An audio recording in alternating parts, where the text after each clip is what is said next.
स्वागत है दोस्तों आप लोगों का सोलो लेवलिंग के एपिसोड नंबर 15 में। तो जैसा कि हम लोगों ने लास्ट वाले एपिसोड में देख लिया था, डंजन के अंदर जिनवू से आइस स्लेयर की पूरी टीम लड़ने के लिए आती है, लेकिन जिनवू सभी आइस स्लेयर को मार देता है अपने शैडो सोल्जर का इस्तेमाल करके। तो जिनवू के ऊपर ए रैंक का हंटर किम और आइस स्लेयर का जो बॉस होता है वो दोनों उसके ऊपर अटैक करते हैं, लेकिन जिनवू अपने शैडो सोल्जर इग्रीस को वहां पर समन कर लेता है और ए रैंक के हंटर किम को खत्म कर देता है। वहीं पे हमारा लास्ट वाला एपिसोड खत्म हो गया था। तो इस एपिसोड की शुरुआत में जिनवू का शैडो सोल्जर इग्रीस और आइस स्लेयर का बॉस इन दोनों के बीच फाइट होती है। इसी बीच जो जिनवू होता है वो ए रैंक के हंटर किम के पास जाता है और उसको अराइज बोलता है, जिसकी वजह से अब वो भी जिनवू का एक शैडो सोल्जर बन चुका है। जिनवू का सिस्टम उसको उसका नाम रखने के लिए कहता है। जिनवू थोड़ा सोचता है और कहता है कि किम चुल, तुम एक टैंक थे तो इसलिए तुम्हारा नाम आयरन होगा। तो जिनवू ने अपने इस शैडो सोल्जर का नाम आयरन रखा हुआ है। आइस स्लेयर का बॉस इग्रीस के ऊपर भारी पड़ रहा होता है और उसको काफी ज्यादा डैमेज कर चुका होता है। वो जिनवू से कहता है कि तुमको क्या लगता है कि तुम मेरे को एक सोल्जर के बलबूते पर रोक पाओगे? जिनवू से कहता है, अरे नहीं, बिल्कुल नहीं। आइस स्लेयर का बॉस आयरन को देखते हुए कहता है, ओह तो लगता है यहाँ पर तुमने भी फाइट को ज्वाइन कर लिया, तो ठीक है, मैं सबसे पहले तुमको ही मारता हूँ। और वो सबसे पहले जाकर सीधा अटैक करता है आयरन के ऊपर और फिर यहाँ पर इन दोनों के बीच फाइट शुरू हो जाती है। आइस स्लेयर का बॉस कहता है कि तुमको क्या लगता है कि तुम मेरे से जीत जाओगे? नहीं, तुम मेरे से बिल्कुल भी नहीं जीत सकते हो, तुम तो मेरे सामने खड़े भी नहीं हो पाओगे। जिनवू से कहता है कि चलो ठीक है, तो इसके जैसे 3 कैसे रहेंगे? और फिर जिनवू यहाँ पर अपने और भी शैडो सोल्जर को यहाँ पर समन कर लेता है। बाकी सभी जो जिनवू की टीममेट्स होते हैं वो ये देख के काफी ज्यादा हैरान होते हैं। जिनवू की सिस्टर जो फ्रेंड होती है वो हीजिन से पूछती है कि क्या हंटर अक्सर ऐसे ही फाइट करते रहते हैं? जिस पर वो कहती है कि नहीं, मेरे को भी नहीं पता, और जहां तक मैंने एग्जाम दिया था उसमें कुछ ऐसा तो बताया भी नहीं था, और यहाँ पर ये सब कुछ चल रहा है, मैंने इससे पहले ना तो इसके बारे में कभी सुना है और ना ही कुछ ऐसा देखा है। तभी दूसरा टीममेट कहता है कि मेरे को लग रहा है कि शायद हम लोग सबके साथ सपना देख रहे हैं। तो वो लोग ऐसा इसीलिए कह रहे होते हैं कि जिनवू ने जिस तरीके से अपने शैडो सोल्जर को समन किया होता है वो सभी लोग ये सब पहली बार देख रहे होते हैं, और इसीलिए ये सब कुछ उन लोगों को सपने ऐसा लग रहा होता है। इस तरफ यहाँ पर जिनवू की जो फाइट होती है उसी बीच में जिनवू यहाँ पर जाता है और जो आइस स्लेयर का बॉस होता है उसके ऊपर अपने डैगर से अटैक करता है। जिनवू का सिस्टम उसको बताता है कि पैराडाइज इफेक्ट जो है वो एक्टिवेट हो गया है, लेकिन आइस स्लेयर का जो बॉस होता है उसका जो रेजिस्टेंस होता है वो काफी ज्यादा हाई होता है, जिसकी वजह से जिनवू का जो इफेक्ट होता है वो कैंसिल हो जाता है। आइस स्लेयर का बॉस कहता है कि तुमको क्या लगता है तुम मेरे को रोक पाओगे? तुम सब के सब कबाड़ा हो और अब मैं तुमको बताऊंगा कि मैं क्या कर सकता हूँ। जिनवू उससे कहता है कि मेरे को नहीं लगता कि कंप्लेन करने का ये सही टाइम है, तो फाइट पर ध्यान दो, अपने आसपास देखो। तो जिनवू के जो शैडो सोल्जर होते हैं उन्होंने काफी सारे आइस स्लेयर्स को मार दिया होता है। आइस स्लेयर का बॉस जिनवू ऊपर गुस्सा करते हुए कहता है कि अगर मैं तुम्हारे ऊपर अटैक करूं तो तुम्हारे ये जो नमूने हैं ये यहाँ से डिसअपेयर हो जाएंगे। तभी जिनवू अपना डैगर निकालता है। जिनवू अपना डैगर काफी ज्यादा दूर फेंकता है, जिसको देखकर आइस स्लेयर का बॉस कहता है कि क्या तुम बेवकूफ हो, तुमने अपना वीपन इतनी ज्यादा दूर क्यों फेंक दिया है? और तभी जिनवू यहाँ पर अपने कमांडर टच का इस्तेमाल करता है, जिसकी वजह से जिनवू किसी भी फिजिकल ऑब्जेक्ट को बिना उसको छुए ही कंट्रोल कर सकता है। तो जिनवू ऐसा ही करता है, उसने जो डैगर काफी दूर फेंका होता है उस डैगर को अपने इस स्किल का इस्तेमाल करके आइस स्लेयर का जो बॉस होता है उसके ऊपर अटैक करता है। आइस स्लेयर का बॉस उस चीज को डॉज कर लेता है, लेकिन तभी पीछे से जिनवू का शैडो सोल्जर आयरन आ जाता है और उसको पकड़ लेता है।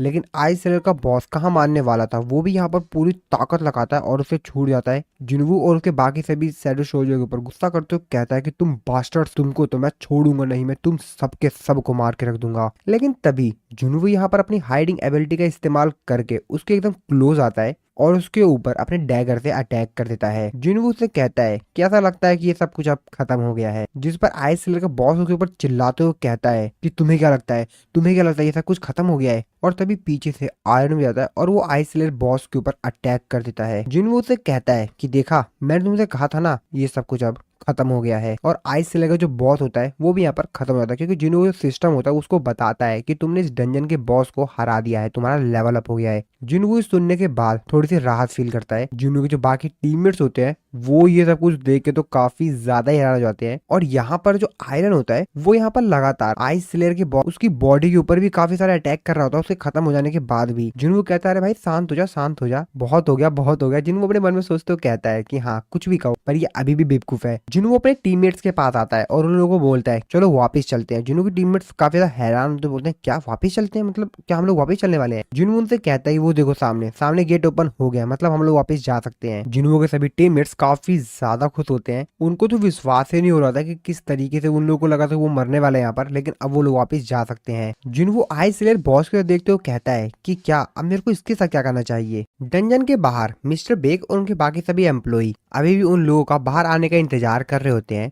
व्हाइट टाइगर गिल्ड का चीफ मिस्टर बेग से कहता है कि सुबह के 3 बज गए हैं, तो इसका मतलब ये है कि गेट के अंदर 1 हफ्ता बीत चुका है। वो मिस्टर बेग से कहते हैं कि वैसे मेरे को लगता है कि सर आपको अब यहाँ पे चले जाना चाहिए, काफी ज्यादा रात हो चुकी है, मैं यहाँ पर रहूंगा और यहाँ पर खड़े रहकर सब कुछ देखभाल मैं कर लूंगा। मिस्टर बेग उनसे कहते हैं कि आखिरकार तुमने मेरे से ये एक्सपेक्ट भी कैसे कर लिया। मेरे गिल्ड के मेंबर्स इस डंजन के अंदर ट्रैप्ड हो गए हैं और मैं अपने घर चला जाऊं, मैं सुबह तक यहाँ पर उन लोगों का इंतजार करूंगा। तभी वो लोग देखते हैं कि डंजन के अंदर गेट अपेयर हो रहा है, यानी कि बाहर कोई आ रहा है। वो ये देखकर काफी ज्यादा हैरान होते हैं। मिस्टर बेग अपने मन में सोच रहे होते हैं कि ये सब कुछ किम चुल ने किया, यानी कि किम चुल ने पूरे डंजन को क्लियर कर दिया। वो काफी ज्यादा एक्साइटेड होते हैं, लेकिन जब वो देखते हैं कि बाहर तो किम चुल आए ही नहीं है, बस बहुत थोड़े बहुत हंटर्स आए हैं। सभी लोग हंटर्स को बाहर आते हुए देखकर काफी ज्यादा खुश होते हैं। लेकिन व्हाइट टाइगर गिल्ड का जो चीफ होता है वो तो अपने मन में सोच रहा होता है कि सांग जिन वू कहाँ है। फाइनली सांग जिन वू भी वहां से बाहर आता है। उसको देखने बाद वो कहता है कि जैसा कि मैंने सोचा था। मिस्टर बेग उन लोगों से पूछते हैं कि किम चुल कहाँ पर है, गेट तो डिसअपेयर हो गया, क्या सिर्फ तुम ही 4 लोग सर्वाइवर्स हो। हीजिन उसको बताते कि हाँ सर हम ही लोग बचे हैं। मिस्टर बेग काफी ज्यादा हैरान हो तो कहते हैं क्या सिर्फ लो रैंक के हंटर बाहर आए हैं, एक भी ए रैंक का हंटर वापिस ही नहीं आ सका, ऐसा कैसे सकता है। वो अपने मन में सोचते हो कहते हैं कि आखिरकार गेट के अंदर हुआ क्या है। मिस्टर बेग सांग जिन वू को देखते हैं, वो काफी ज्यादा हैरान होते हैं कि क्या सब लोग इसी ही बात कर रहे थे। जिसके बाद वो सांग जिन वू के पास जाते हैं। वो जिनवू के पास जाने के बाद उससे बोलते हैं कि सुनो एक सेकंड, मेरे को तुमसे कुछ बात करनी थी।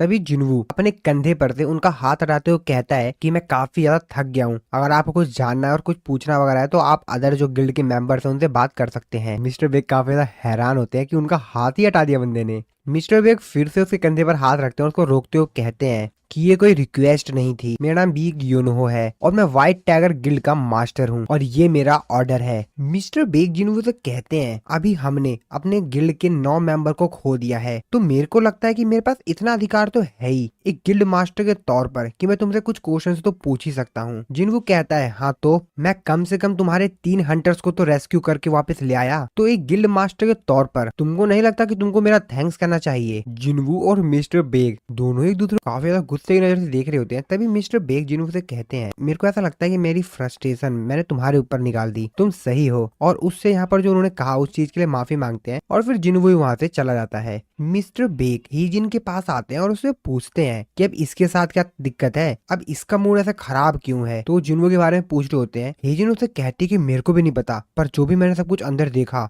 वो काफी ज्यादा ही अजीब था, इसने डंजन के बॉस को हरा दिया। तभी व्हाइट टाइगर गिल्ड का चीफ भी वहां पर आता है और वो मिस्टर बेग से कहता है कि सॉरी, उसके लिए मैं आपसे सॉरी बोलना चाहूंगा, वो सिर्फ अभी थका हुआ है, वो बुरा इंसान नहीं है। मिस्टर बेग उसे कहते हैं कि इशू ये नहीं है, तुमने अभी तक इसको रिक्रूट क्यों नहीं कर पाए, कि जल्दी करो और उसको रिक्रूट करो। चीफ उसे कहते हैं कि मैं अपना बेस्ट दे रहा हूँ सर। मिस्टर बेग उससे कहते हैं कि ये इनफ नहीं है, तुमको उसको रिक्रूट कर लेना चाहिए जल्द से जल्द। मैं तुमको हर प्रकार का सपोर्ट दूंगा जो भी तुमको चाहिए, और इस इंसान को किसी भी हालत में हमारे गिल्ड में ज्वाइन करवाओ। दूसरी तरफ हम लोग जिन्वू को देखते हैं कार में बैठकर घर वापस जा रहा होता है। तो जिन्वू डंजन के अंदर का एक सीन याद कर रहा होता है। तो एक्चुअल में जिन्वू जो था, तो वो जो डंजन का बॉस आइस स्लेयर था, उसकी शैडो को एक्सट्रैक्ट करने की कोशिश कर रहा था, यानी कि उसको भी अपने शैडो सोल्जर में ऐड करने की कोशिश कर रहा था, लेकिन वो फेल हो जाता है। जिन्वू अपने मन में सोचते हुए कहता है कि शायद मेन जो डिफरेंस था वो हमारी स्ट्रेंथ का था। ये कितनी ज्यादा बेकार बात है ना, मैं कुछ भी नहीं कर पाया। तो दोस्तों एक्चुअल में जिन्वू ने आइस स्लेयर का जो बॉस था उसकी शैडो को 3 बार एक्सट्रैक्ट करने की कोशिश की थी, लेकिन जिन्वू तीनों बार फेल हो गया था। और अब इसका मतलब ये है कि अगर जिन्वू किसी की शैडो को 3 बार एक्सट्रैक्ट नहीं कर पाता है, तो यानी कि जिन्वू अपने उस ओपोनेंट को अपनी शैडो सोल्जर आर्मी में ऐड नहीं कर पाएगा। तभी जिन्वू वहां पर एक डैगर निकालता है। तो असल में जो डैगर होता है वो इसी आइस स्लेयर बॉस का होता है। जिन्वू कहता है कि चलो कम से कम मैं ये वीपन तो ले पाया। तो जिनवू सबसे पहले अपनी सिस्टर की जो फ्रेंड होती है जिसको डंजन में ले गया था उसको यहाँ पर उसके घर पे ड्रॉप कर देता है और फिर जिनवू अपने घर वापस चला जाता है। अगले दिन जिनवू फिर से योजिन के साथ रेड मिशन को कंप्लीट करने के लिए जाता है। जिनवू योजिन से कहता है कि किसी को पिकअप करना है, तो फिर योजिन उस तरफ निकल पड़ता है जहाँ पर जिनवू ने उसको बताया होता है किसी को पिकअप करने के लिए। तो जिनवू असल में अपनी सिस्टर की जो फ्रेंड होती है सॉन्ग यी उसको फोन करके बोलता है कि तुम अपने घर के बाहर आ जाओ, मैं तुमको लेने के लिए आ रहा हूँ, तो आज मैं तुमको फिर से गेट के अंदर ले चलूंगा। योजिन ये बात सुनने के बाद कहता है क्या सॉन्ग ये क्या ये वही कर ले? जिनवू उसको कहता है कि हाँ ये वही है। योजिन अपने मन में सोचते हुए कहता है कि इसके पास उसका नंबर ही नहीं, ये उससे अच्छे से भी बात कर रहा था, कहीं ये दोनों रिलेशनशिप में तो नहीं है। योजिन गाड़ी को लेकर उस जगह पे पहुंच जाता है। वो जिनवू से कहता है कि हम लोग पहुंच गए हैं, जिसके बाद वो जिनवू से पूछता है तो क्या मेरे को सांगी को अब से मिस सांगी कहना चाहिए? जिनवू से कहता है क्या भाई क्या बकवास कर रहा है, वो मेरी छोटी बहन की सिर्फ एक दोस्त है, तो भाई कहाँ ले जा रहा है कहानी को? तो जिनवू और सांग ये दोनों आपस में जो कल रात की बात हुई थी जहाँ पर डंजन के अंदर चले गए थे वहाँ की बातें कर रहे होते, जिसको सुनने के बाद योजिन तो काफी ज्यादा हैरान होता है, कहता है क्या बातें कर रहे हैं लोग, मतलब क्या क्या क्या बातें हो रही है यहाँ पर। अब उसको तो जिनवू ने कुछ बताया नहीं होता, इस वजह से तो कुछ भी पता नहीं होता है। और फिर इसी तरीके से ये लोग बातें करते हुए उस जगह पे पहुंच जाते हैं जहाँ पर इनको अगले रेड के लिए जाना है। डंजन के अंदर का सीन देखते हैं जहाँ पर जिनवू अपने शैडो सोल्जर्स को यहाँ पे समन कर लेता है और वहाँ पर जितने भी मॉन्स्टर्स होते हैं उन सभी को उसके शैडो सोल्जर्स खत्म कर रहे होते हैं। और ये सब कुछ देख के योजिन को तो आंखें पूरी खुली की खुली रहती हैं, वो कांप रहा होता है। वो कहता है कि ये सब क्या है? वो जिनवू से पूछता है कि आखिरकार ये लोग कौन है। जिनवू योजिन की तरफ देखते हुए कहता है, वो योजिन को बताता है कि ये मेरी एक स्किल है। योजिन ये बात सुनने के बाद काफी ज्यादा हैरान होता है। वो कहता है क्या क्या तुम्हारे पास एक ऐसी स्किल है जिसकी मदद से तुम शैडोज को समन कर सकते हो? जिनवू उससे कहता है कि हाँ मतलब बहुत लंबी स्टोरी है, तुम्हें कभी बाद में सुनाऊंगा। जिनवू उसको बताता है कि ये जो शैडो सोल्जर्स है काफी ज्यादा ताकतवर है और ये मेरे लिए लोगों को हंट करते हैं, और भी मेरे को जो भी काम इन लोगों से करवाना होता है वो सभी काम मेरे लिए कर देते हैं। और यहाँ पे जितने भी मॉन्स्टर्स को मारने के बाद क्रिस्टल मिल रहे होते हैं वो सभी के सभी भी यहाँ पर जो शैडो सोल्जर्स होते हैं वो पिकअप कर लेते हैं। ये सब कुछ देखकर योजिन जिनवू से कहता है कि सर कम से कम मेरे को यहाँ पर इसेंशियल स्टोन तो उठाने दीजिए। जिनवू से कहता है क्यों? जिस पर वो उसको बताता है कि मैं काफी ज्यादा अपसेट हूँ क्योंकि मेरे से मेरी जॉब भी छीन ली गई है। जिनवू अपने मन में सोच तो कहता है कि यार ये बंदा काफी ज्यादा अजीब है, और जिनवू इस चीज के बारे में भी सोच रहा होता है। आज योजिन के साथ उसकी लास्ट रेड है क्योंकि उसने 19 रेड्स को कंप्लीट कर दिया है। इसके बाद अगले सीन में हम लोग ईस्ट कोस्ट यूएसए में देखते हैं एक ए रैंक के डंजन के अंदर, जहाँ पर एक ए रैंक का हंटर जिसका नाम जेम्स होता है वो सामने अपने साथियों को वो उन लोगों की तरफ देखता है और अपने मन में सोचते हो कहता है हमारा स्ट्राइक स्क्वाड पूरी तरीके से खत्म हो गया, ये तो नामुमकिन है। क्या ये कोई ह्यूमैनॉइड बीस्ट है? ह्यूमोइड बीस्ट होता है वो उस बंदे के पास आता है, उसको देखकर वो बंदा काफी ज्यादा डर जाता है, उससे कहता है कि दूर दूर दूर भागो मेरे से। वो बंदा उसको कहता है कि तुमको डरने की जरूरत नहीं है, तुम्हारे फ्रेंड्स मरे नहीं है, मैंने इन लोगों को बस कुछ समय के लिए नॉक कर दिया है। वो बंदा उसको बताता है कि मैं एक इंसान हूँ, मैं कोई मैजिक बीस्ट नहीं हूँ, तुम्हारे लोगों ने मेरे ऊपर अटैक किया इसलिए मेरे को इन लोगों पर अटैक करना पड़ा। अब मेरे को समझ नहीं आ रहा कि मैं तुमको इस चीज किस तरीके से एक्सप्लेन करूँ, मैं तुमको किस तरीके से समझाऊं। मैं एक कोरियन हूँ, बस मेरे को घर जाना है, मैं घर जाना चाहता हूँ। इसके बाद हम लोग को अगले सीन में जिनवू और यूजिन को दिखाया जाता है। यूजिन जिनवू को यहाँ पर पार्टी दे रहा होता है क्योंकि उसके जो 19 रेड्स थे वो पूरी तरीके से कंप्लीट हो गए होते हैं। जिनवू भी उससे बोलता है कि जैसा कि मैंने तुमसे प्रॉमिस किया था मैं तुम्हारे 19 रेड्स को कंप्लीट करवा दिया है, कि वैसे आगे का तुम्हारा क्या प्लान है। यूजिन उसको बताता है कि अभी तो मेरे को सिंपली यहाँ पर एक रिटन एग्जाम देना है, जिसके बाद मेरा जो गिल्ड मास्टर का लाइसेंस है वो मेरे को मिल जाएगा, जिसके बाद मेरे को अपने फादर से भी डील करना है, उनसे भी कुछ बातचीत वगैरह करनी है। जिनवू अपने मन में सोचते हो कहता है वैसे मेरा 30 बिलियन वॉन की जो बिल्डिंग थी वो तो मेरी हो गई है, मैं तो इसको सिर्फ एक बोनस के तौर पे ले रहा हूँ, लेकिन मेरा जो रियल गोल था वो था लेवल अप करना। और जैसा कि मैंने अपना जो गोल है उसको पूरी तरीके से कंप्लीट कर लिया है, तो मेरे को नहीं लगता कि अब मेरे को यहाँ पर किसी भी प्रकार का और भी डील आगे बढ़ानी चाहिए। योजिन जिनवू से पूछता है कि सर आपका फ्यूचर प्लान क्या है? जिनवू अपने पास में से कैसल डोर के की निकालते हुए कहता है मेरे को कहीं और जाना है। योजिन उससे कहता है कि सर अगर आपको मेरी कोई भी जरूरत है तो आप मेरे को बता देना। जिसके बाद योजिन जिनवू को बताता है कि मेरा ओल्डर ब्रदर और मैं लगभग 10 साल से अलग हैं, वो मेरे को ज्यादा पसंद नहीं करता है, इस वजह से हमने एक साथ काफी समय नहीं बिताया, और अगर उसकी तुलना की जाए तो आपने मेरी जिंदगी बचाई और आपने मेरे गोल्स को अचीव करने के लिए मेरी काफी ज्यादा हेल्प भी की। आप मेरे ब्रदर से बढ़कर हो और आप ही थे जिसने मेरे को ग्रो करने में मदद की। जिनवू उसकी बात सुनते हो काफी ज्यादा हैरान होता है। वो कहता है अच्छा, अगर तुम मेरे को अपना ओल्डर ब्रदर मानते हो तो मैं भी तुमको अपने यंगर ब्रदर की तरह मानता हूँ। जिसकी बात सुन के यूजिन की आंखों में आंसू आते हैं और कहता है यस यस सर। तभी जिनवू सामने टीवी पर देखता है जहाँ पर न्यूज चल रही होती है और न्यूज में मिस्टर बेग जो है वो सारे न्यूज मीडिया को इंटरव्यू दे रहे होते हैं अपना, और वो उन लोगों को बता रहे होते हैं हाँ ये बात सही है, सभी हाई रैंक के हंटर्स मारे गए और जितने भी लो रैंक के हंटर्स थे वो वहां से जिंदा वापस आ गए। और वहां पे जो सर्वाइवर्स थे उन लोगों ने बताया कि किसी ने उनकी वहां पर मदद की। साथ ही में एसोसिएशन ने जो इन्वेस्टिगेशन थी उसको यहाँ पर पूरी तरीके से फिनिश कर दिया है। और हाँ, ये सिर्फ एक एक्सीडेंट था। जहाँ पर जो न्यूज रिपोर्टर्स होते हैं वो उनसे पूछ रहे होते हैं कि आखिरकार आप हमको सर्वाइवर से इंटरव्यू करने के लिए क्यों मना कर रहे हैं। जिनवू न्यूज देखते हुए कहता है लगता है कि ये मेरे बारे में बात कर रहे हैं। सिर्फ हम लोग मिस्टर बेग को देखते हैं जो कि अभी इंटरव्यू देकर काफी ज्यादा थक गए होते हैं। वो कहते हैं कि ये रिपोर्टर्स, इन लोगों को पता है कि किस तरीके से स्टोरी बनानी है। तभी मिस्टर बेग के टेलीफोन पे ब्यूंग गू का फोन आता है। ब्यूंग गू मिस्टर बेग से पूछते हैं कि तुम्हारा सेल फोन बंद क्यों था। वो उनको बताते हैं कि वो रिपोर्टर्स मेरे को परेशान कर रहे थे। जिस पर वो कहते हैं अच्छा वो न्यूज, हाँ वो मैंने न्यूज देखी, मैं भी जापान में हूँ। मिस्टर बेग कहते हैं क्या जापान, आप भी जापान में हो। जिस पर उसको कहते हैं कि वैसे हाँ कुछ भी कहो, तुम कैमरे में काफी ज्यादा बेहतरीन लग रहे थे। मिस्टर बेग उनको कहते हैं अब शुरू मत हो जाना, मैं इस समय मजाक के मूड में नहीं हूँ। जिस पर उसको कहते हैं कि तुमको चिंता करने की जरूरत नहीं है, सब चीजें जल्दी ठीक हो जाएंगी। असल में मैं तुमको एक बहुत बड़ी न्यूज देने वाला हूँ। मिस्टर बेग कहते हैं क्या, जहाँ तक मेरे को लगा आपने अभी कहा था कि आप जापान में हो। जिस पर उसको बताता है कि हाँ कुछ हफ्ते पहले जापान में से किसी ने सीक्रेटली हंटर एसोसिएशन से कांटेक्ट किया था और इसीलिए मैं यहाँ पर चेक करने के लिए आया था। और मेरे को ऐसा लग रहा है कि यहाँ पे जो सिचुएशन है वो बहुत ही ज्यादा खराब है जितना कि हमने एक्सपेक्ट किया था, और बहुत ही जल्द ये जो न्यूज है वो कोरिया में भी आ जाएगी। मिस्टर बेग कहते हैं क्या किसी ने जापान में से कोरिया के हंटर एसोसिएशन से कांटेक्ट किया, पर किस लिए, क्या रीजन था। जिस पर वो उसको बताता है वो उस इंसान से बात करना चाहता जिसने जेजू आइलैंड के रेड में पार्टिसिपेट किया था।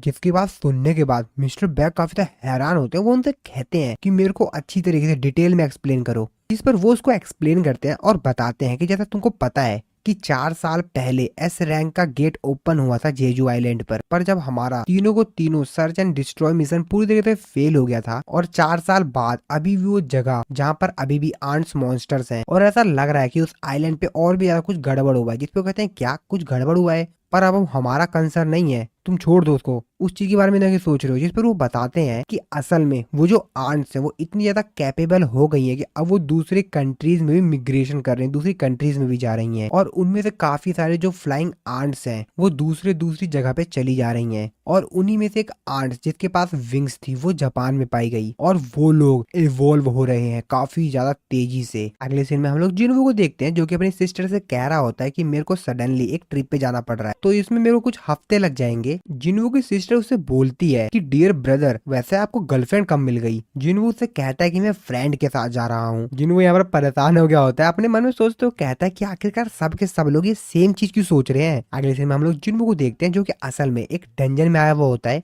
अपने आप को लेवल अप करने के लिए। जिन्हों सामने डंजन को देखते हुए वो कहता है कि जब मैंने सरबरस को डिफीट किया था, उसको हराया था, तब मेरा लेवल लगभग 20 था और अब तो मेरा लेवल काफी ज्यादा बढ़ चुका है। कैसल की निकालता है जिसकी मदद से जिन्वू उस कैसल के अंदर चला जाता है। जिन्वू एक जगह पे पहुंचता है जिस जगह को देखने के बाद जिन्वू कहता है क्या मैं कहाँ पर हूँ। जिन्वू को यहाँ पर काफी समय हो गया होता है बट यहाँ पे उसको कोई भी मॉन्स्टर नहीं दिखाई दे रहा होता है। तो जिन्वू को यहाँ पर जो क्वेस्ट मिला होता है उसके अंदर जिन्वू को यहाँ पर डेमोन्स के जो सोल है उसको यहाँ पर कलेक्ट करना है। तो जिन्वू को यहाँ पर डेमोन्स को हराना है और उनके जो सोल है उनको कलेक्ट करना है, और टोटल जिन्वू को यहाँ पर 10,000 डेमन सोल्स को कलेक्ट करना है। जिसके बाद जिन्वू को यहाँ पर काफी सारे रिवॉर्ड्स भी मिलेंगे। जिन्वू रिवॉर्ड्स को देखते हुए कहते हैं वैसे रिवॉर्ड्स काफी ज्यादा मस्त लग रहे हैं। जिन्वू इस रिवॉर्ड को लेकर इसलिए भी खुश होता है क्योंकि जिन्वू की जो शॉप होता है उसमें काफी सारे ऐसे आइटम्स हैं जिनकी जो कीमत है वो 10 बिलियन गोल्ड है, और अगर जिन्वू इस क्वेस्ट को कंप्लीट कर लेता है तो वो उनमें से किसी भी एक को बड़े ही आसानी से ले सकता है। पर जिन्वू कहता है कि मेरे को ये चीज भी नहीं भूलना चाहिए कि अगर इसके रिवॉर्ड इतने अमेजिंग है तो इसका मतलब ये है कि ये जो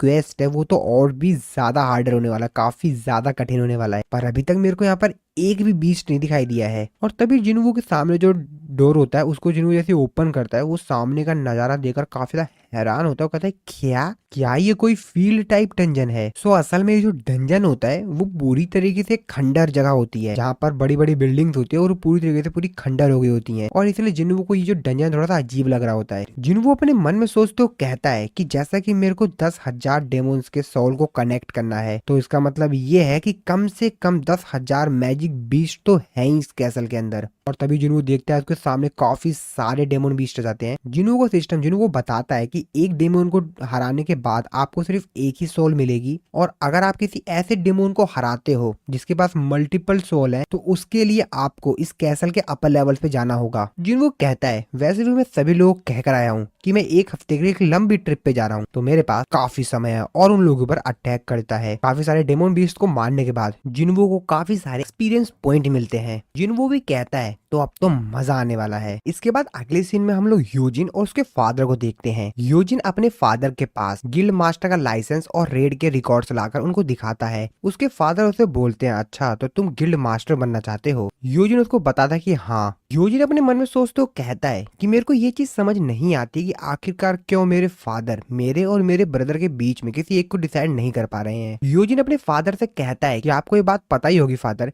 कि हम गिल्ड मास्टर की पोजीशन किसी स्ट्रेंजर को नहीं दे सकते हैं। यूजिन के फादर कहते हैं कि बहुत हुआ, मैं तुमको यहाँ पर किसी से मिलाना चाहता हूँ। यूजिन हैरान होते हुए कहता है क्या किसी से मिलाना चाहते हैं। और इसी सीन के साथ हमारा ये वाला जो एपिसोड है यहाँ पर खत्म हो जाता है। तो अगले सीन में हम लोग देखेंगे कि यूजिन के फादर उसको किससे मिलाना चाहते हैं, साथ ही में यहाँ पर क्या बातचीत होगी, साथ ही में जानेंगे कि जिन्वो डंजन के अंदर कितना ज्यादा लेवल अप कर रहा है। तो वो तो हम लोग देखेंगे नेक्स्ट एपिसोड में। नेक्स्ट एपिसोड देखेंगे दोस्तों, चैनल को सब्सक्राइब नहीं किया है तो कर लेना। बाकी वीडियो अच्छी लगी तो वीडियो लाइक कर देना।